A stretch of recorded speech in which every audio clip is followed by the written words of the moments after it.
Okay, hello everybody. Thank you so much for logging in online and joining us today. So we just waited for a few minutes here with a few more students coming in, but we are now starting officially. So I'm gonna go ahead and share my screen and we can then start our presentation.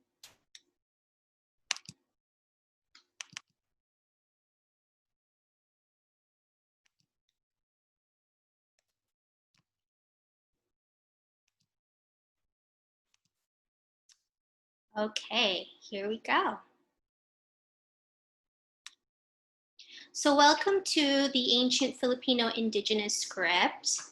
I am so glad for all of you joining today. I'm sure that by joining, you're expressing interest in learning more about our culture, Filipino culture, more about our way of writing with how our ancestors had written.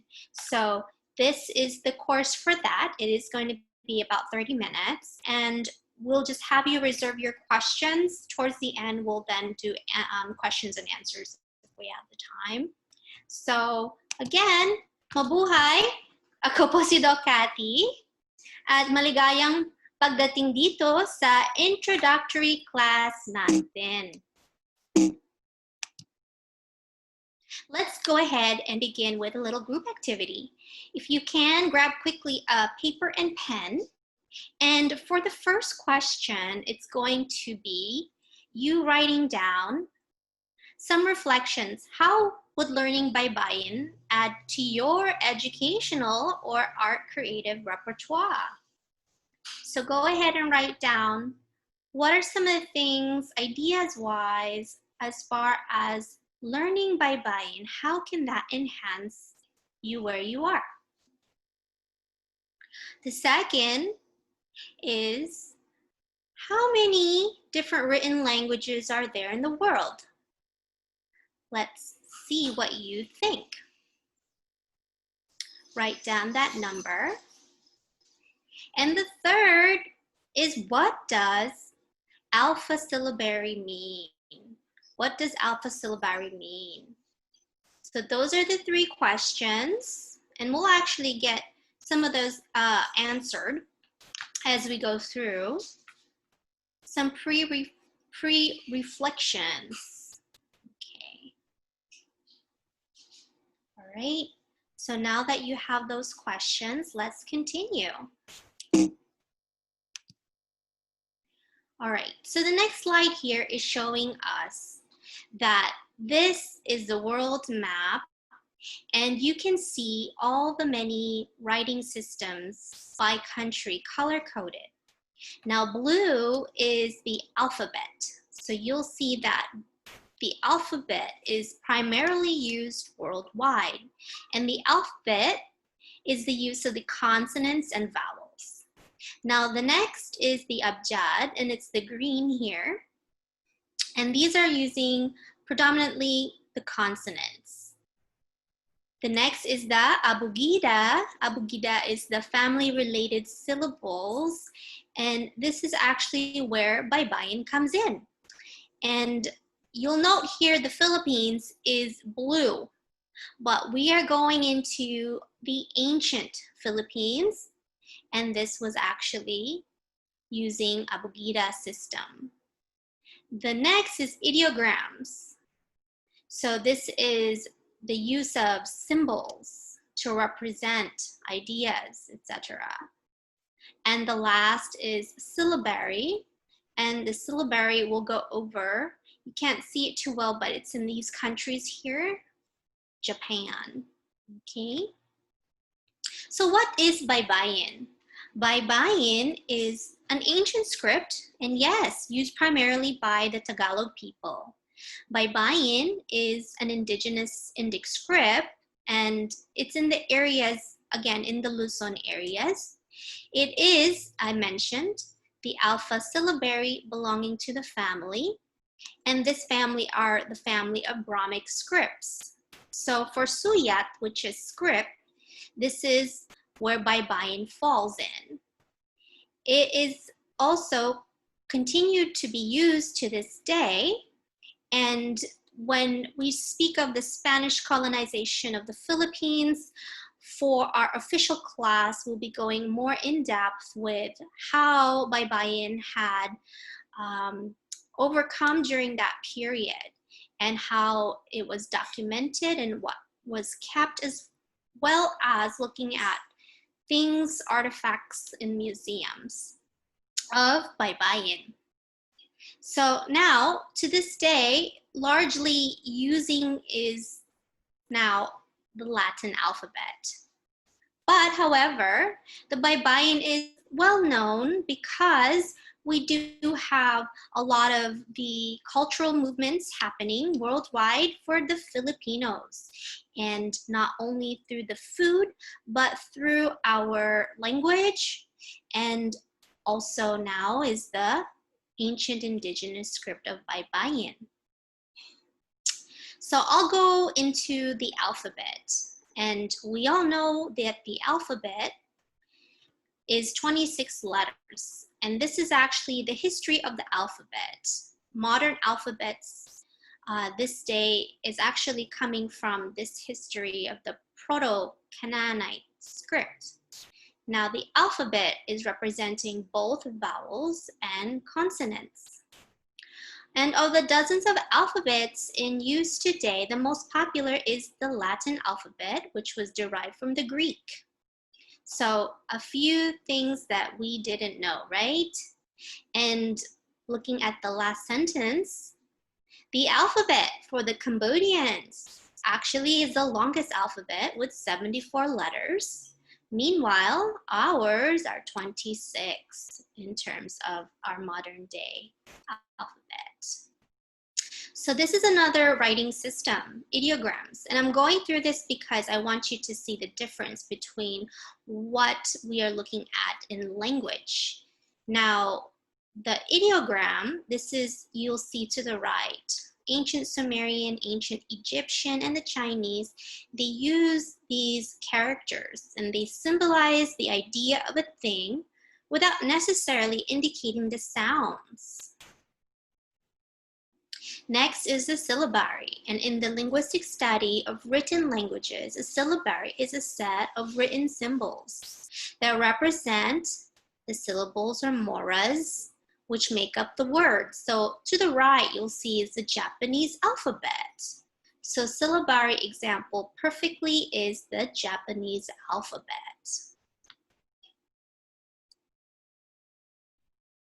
Now this is to showcase that also is the Cherokee, the Bai, and the Yi languages of Eastern Asia. These would be the groups considered syllabary. And we also have the English-based Creole language, as you can see. And the Chinese characters is often brought up. The cuneiform script used for the Chinese, the Sumerian, the Akkadian, these are the Maya scripts as well. These are all largely syllabic in nature, but does have the gram, those symbols. So they are therefore sometimes referred to as logosyllabic. Abjad is another form of writing system. And so this one is mainly more on consonants. This one is primarily used in the area where people speak Arabic, Hebrew, Aramaic, or Pahlavi, which is the Iranian.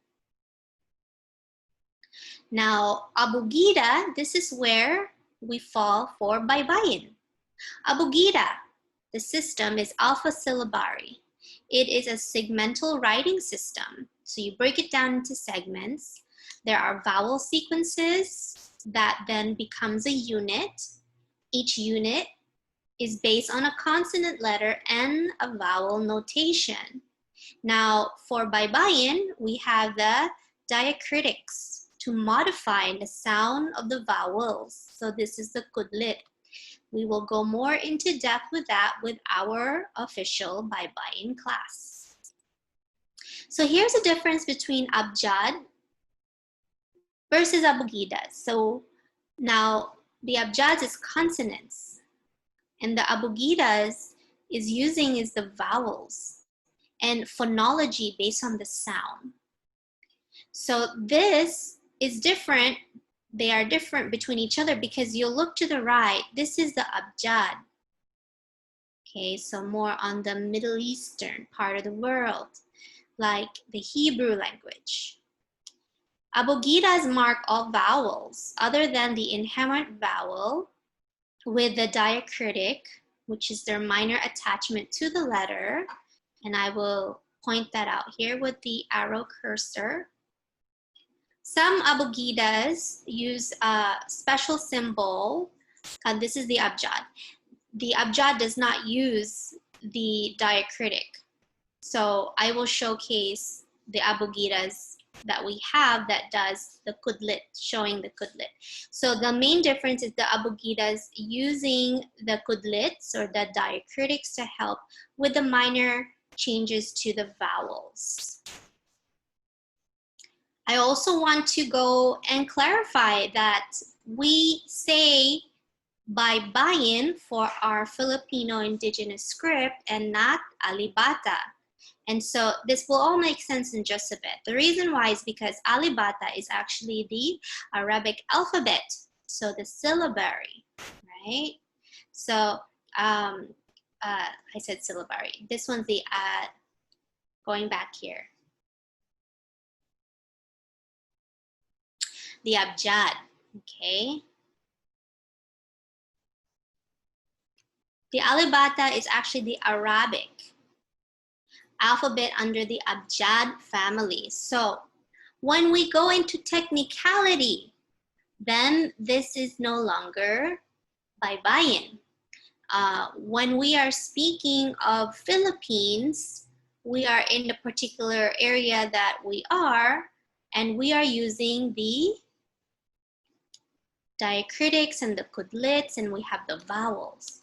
So that is a difference. So looking at the screen here, the Alibata was incorrectly used. And this is the area pertaining to the Abjad family. And this area is mainly in the Middle East. And then we have Baybayin. And this one is literally to spell. Baybay, if you translate as you see, to spell. So the proper term is Baybayin and not Alibata. So we are now clarifying that because now we know the different writing systems from before. And remember that there is the alphabet, the ideograms, the syllabary, the Abjad, and the Abugida, and the Baybayin falls under the Abugida, not the Abjad. Okay, so moving forward, we have doctrinal Christiana, which is actually the oldest piece of documentation. And even in here, you can see at the very top with my mouse, the cursor, these are the Baybayin. These are the scripts, the Baybayin scripts. So even then, this was documented. And of course, you see below is the alphabet, right? The Latin. Okay. Now, this is an artifact. This artifact is the Butuan metal paleograph. This is actually also known as the Butuan silver. It's a silver sheet. And this is a documentation, a historical artifact of the 14th and 15th centuries. This is now in the National Museum, part of their collection in the area of Baybayin. So if you haven't had the opportunity, be sure to visit it. It's definitely a wonderful museum to see all that was in the past. And you know, you can connect into our modern day with how Baybayin is still being brought back to life and utilized. And this will be showcased more in our official upcoming Baybayin class. So we will have more artifacts to show you. But to further with the Butuan metal paleograph, again, this is the Butuan silver. It's a strip of metal. It was actually carved by a knife. And so this was in the 1970s when a team of archaeologists found it, and then is now again in the National Museum of the Philippines. Initially, they were looking for gold and old ceramics, but what they found instead was this lovely silver metal strip inside a coffin, a wooden coffin. And you can see the characters here, really lovely, really small. And this up close, you can see a little bit more clearer these symbols. These are the scripts. And if you go to this website, which is a great resource, the mandirigma.org, this is a research org, and they actually had taken time to explain a little bit more about this metal. Now, this was actually translated, and this Butuan paleograph meaning just an ancient documentation, deciphered with Eskaya script. Now, this Eskaya script actually has a little history. If you look up on the first paragraph, there's the Butuan kingdom, but now is no more. And its literature and writings also have been gone. Now, this is one of the artifacts, right? But the Eskaya of Bohol is still existing with their system of writing, and it is through that we can trace how this was translated. And the bottom here, paragraph, the translation reads as follows.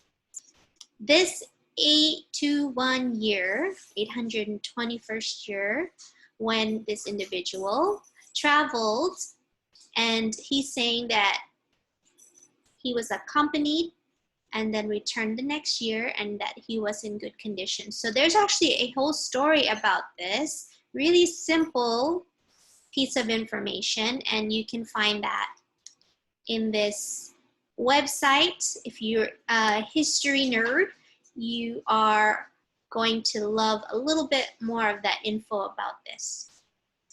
So, more into Baybayin. This is actually how our Baybayin looks, and we have all of these letters to go through in our official Baybayin class, which will go into how to spell, how to read, how to write, and that being names, cities, words. So today, we're going to focus on the vowels, and this is the a, e, I, o, u. So this first here, we're going to focus. Next slide, but take a look at all the other Baybayin scripts, okay? And let's count it together. There's 1, 2, 3, 4, 5, 6, 7, 8, 9, 10, 11, 12, 13, 14.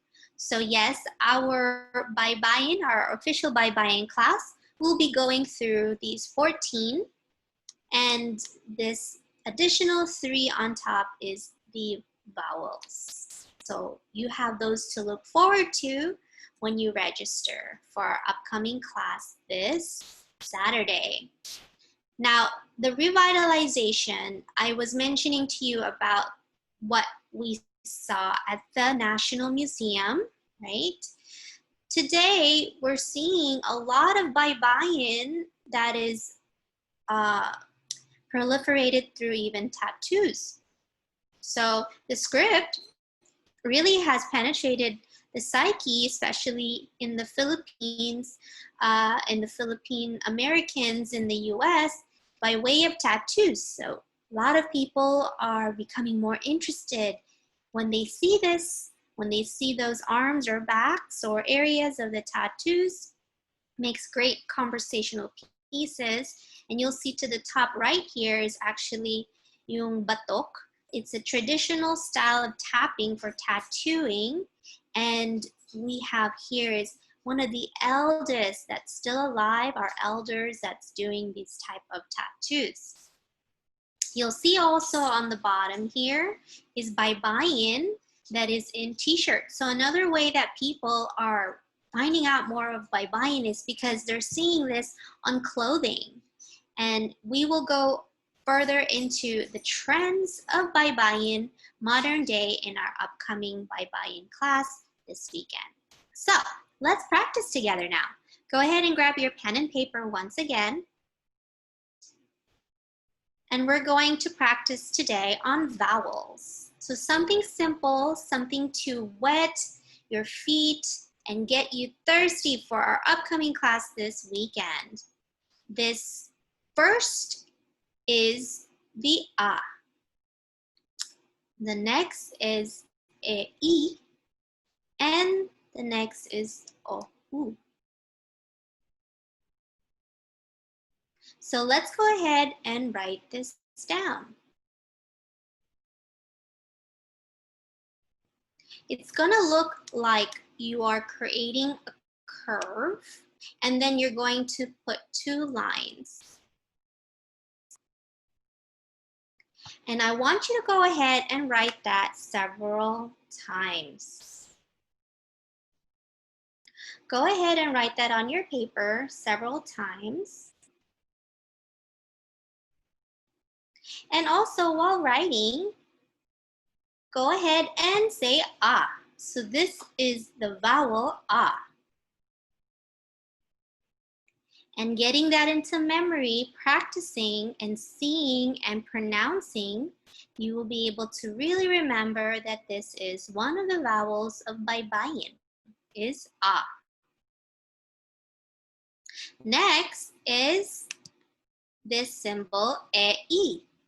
This is actually representing the sound, the vowel E and /I. So we pronounce that and E, e. So this script right here, the vowel represents e. Go ahead and write this several times on your paper now. So it's going to start first with this curve and then a little bit of a squiggle in the middle. So this is e. Go ahead and write that down several times, and as you write, repeat out loud e, e, e. Writing down several times, this will help you to remember into memory this next vowel of e. So once again, I go back, and this is a for a vowel. This is e vowel. And the last of the vowel we have is the 3 vowels is o, u, which is for the letter o/u. So we pronounce that vowel as o and u. O, u. So this almost looks like a letter 3, doesn't it? But it actually has a little bit more of a curve. So this is o, u.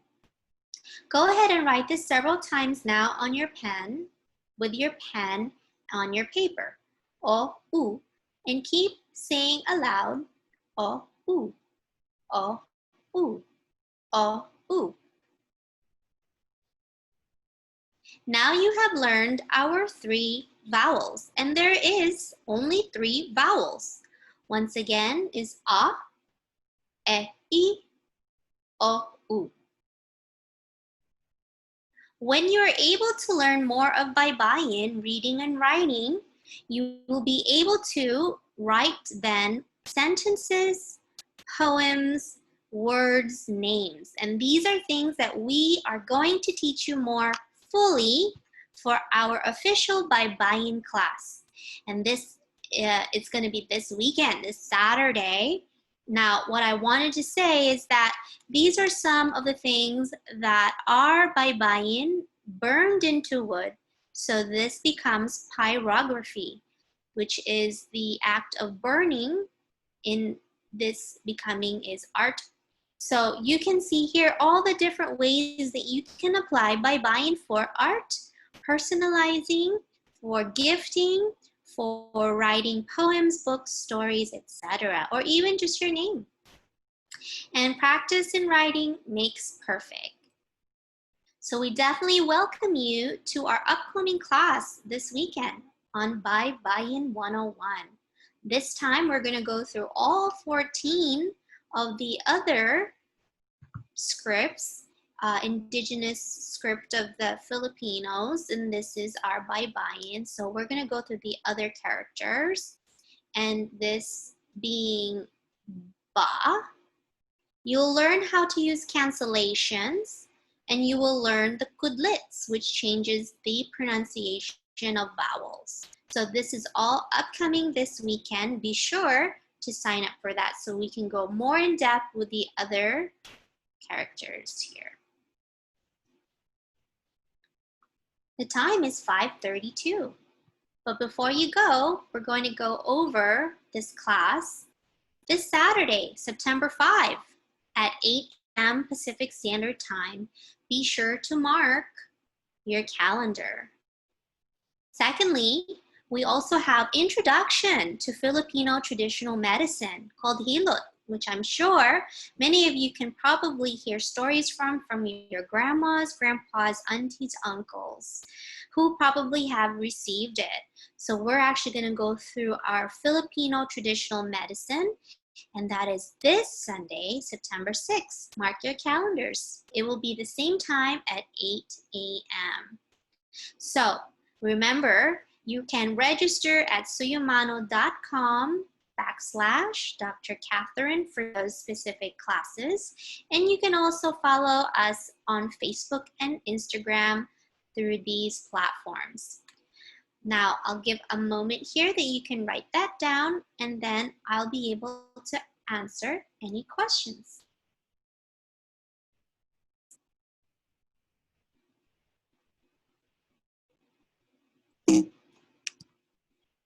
Okay, question and answer time.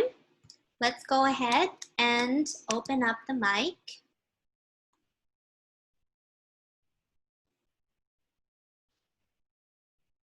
You can also send your question in private through the chat. So today was really our 30 minutes, our free class, 30 minutes to introduce our upcoming.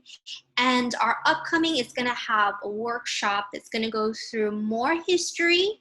It's going to go through more artifacts of our Baybayin. It's also going to go through the movement of Baybayin today that is now what we're seeing. And it's so exciting because it's happening all around the world.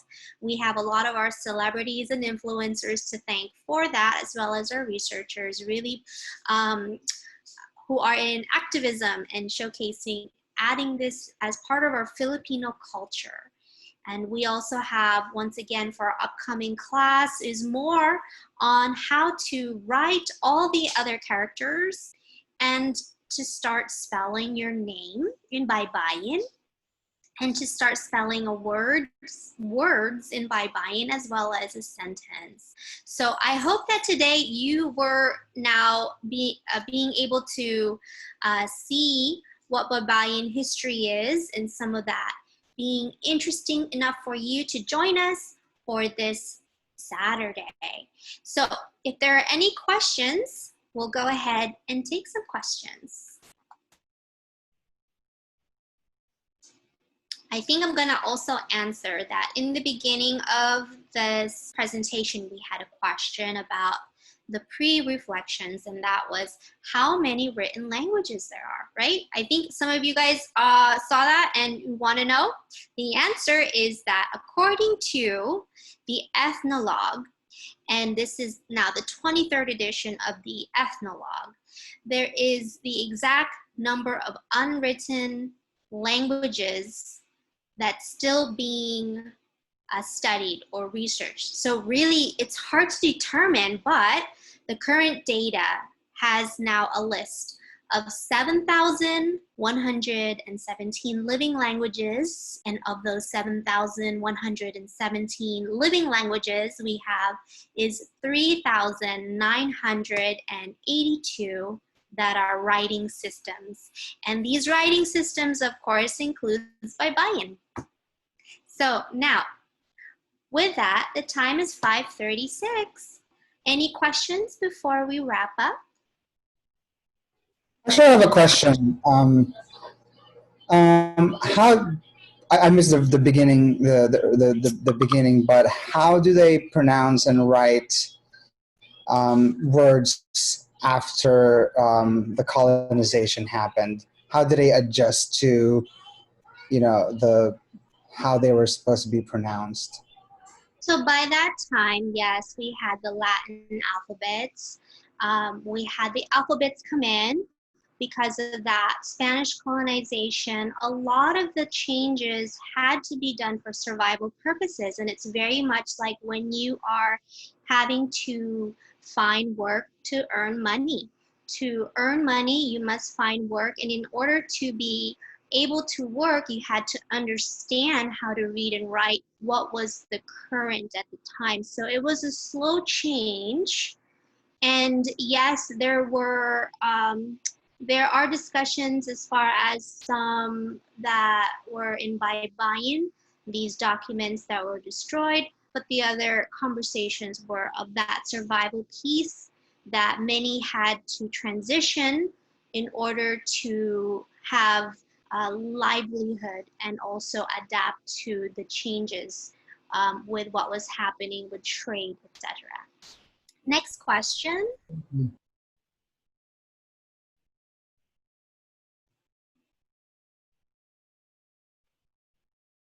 So we'll entertain one more question, and what I'm going to do is remind once again that our official Baybayin 101 class is this weekend, this Saturday, and we're going to go more into depth with fully writing and applying all the other characters to create your name, words, and also cities, and then helping you to be confident to write sentences. Now, for that, you'll need to go to suyumano.com/Dr. Catherine to see the courses. The following day on a Sunday is going to be Introduction to our Filipino Traditional Medicine, which will be Hilot. So since there are no other questions. Oh, Dr. Kat? Yes. Dr. Kat, hi, we have a question in the chat box. Chat box. So the question reads, when Baybayin was the writing system in place, what was the Philippines called? Say that again. When Baybayin was the writing system in place, what was the Philippines called?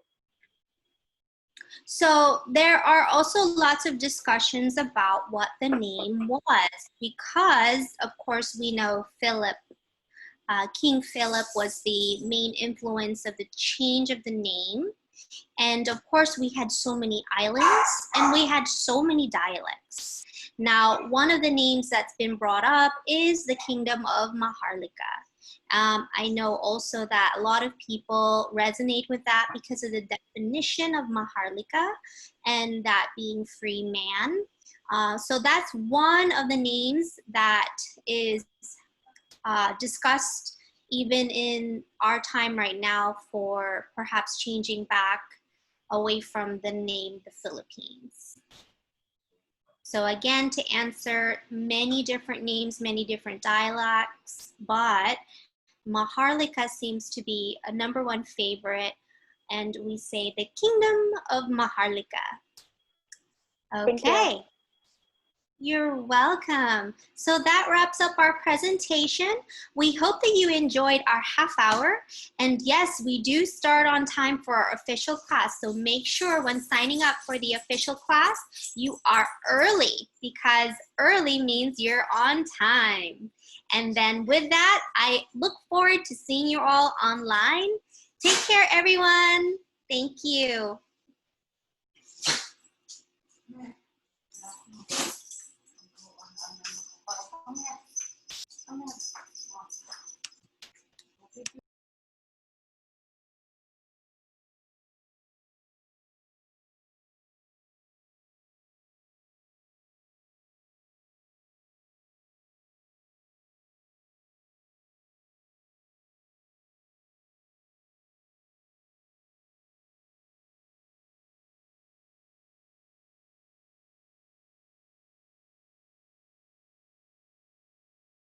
Bye.